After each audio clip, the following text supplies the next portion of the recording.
Here is an interesting area in Ranchos. You can see the windmills in the distance, and cinder cone down there. I'm hoping that I've got that much visibility on this little video. If not, that's what I'm seeing. Nice panorama of the ocean.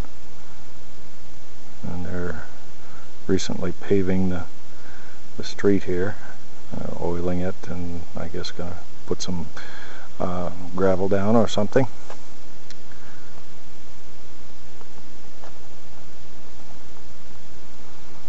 Interesting, this brown it's not pahoehoe, it's some type of what they call but it's the brown variety. And some nice trees. Unfortunately, the drought, and if that fungus is part of it, that's what's killing off about half of each tree, it seems like.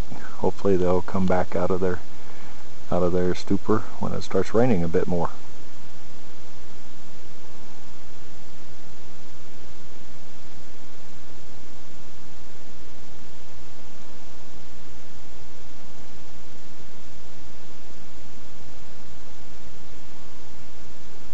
Interesting terrain.